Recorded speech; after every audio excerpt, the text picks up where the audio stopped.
So, ayan, magandang umaga, mga kares, mga my guys.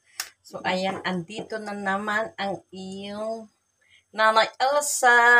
So, ayan, tayo na naman magluluto ng sinigang na chicken. So, ayan guys, ilagay muna natin ang ricado. Ito ang ricado natin, ang sibuyas, loya, pangalis langsa, at saka kamatis. So, ayan. Lagay muna natin yan, guys.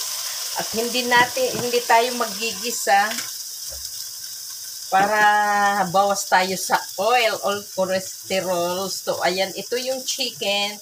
Lagay muna natin yan dyan. Atin muna siyang pakakatasin. Kukuluin muna natin siya.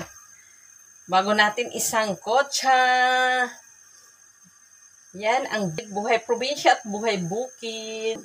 So, ayan guys, atin muna isang kutsa.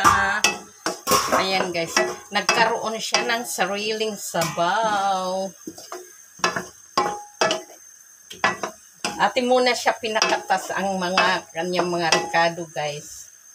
Hindi ko na siya ginisa para bawas tayo sa mantika or cholesterol.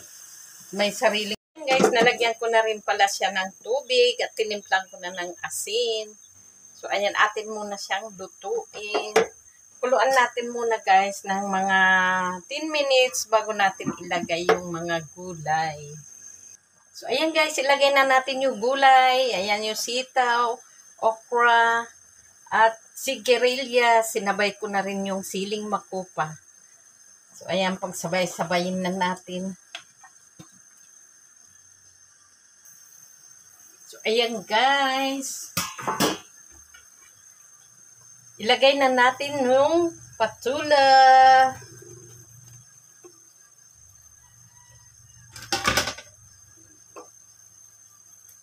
Pati na rin tong talbos ng kangkong at saka bago. So, ayan guys. Ang daming gulay, yan ang gusto ko. Ayan. Gulay is life.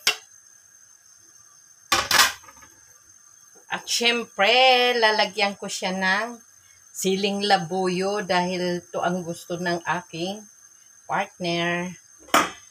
Ayan. Pakuluan muna natin guys kahit mga 5 minutes.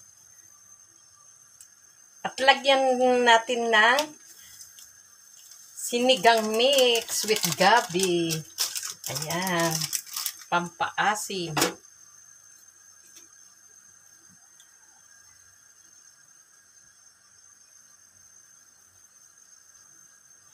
Ayan guys. Luto na to. Tikman muna natin. So, ayan. Dapat ang pagluluto ay nasa puso. At may pagmamahal. At siyempre, masaya ang mukha. Para lamig kayo. Tikman muna natin.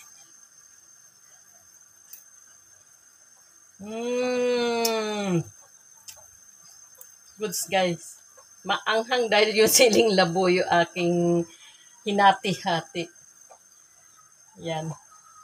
Pinisat ko ang siling labuyo. Masarap siya. Tama lang ang asim, ang timpla. Kaya goods na yan. Thank you for watching. Hanggang sa muli guys. Don't forget to follow and subscribe, like and share para masubaybayan nyo ang buhay probinsya at buhay bukid.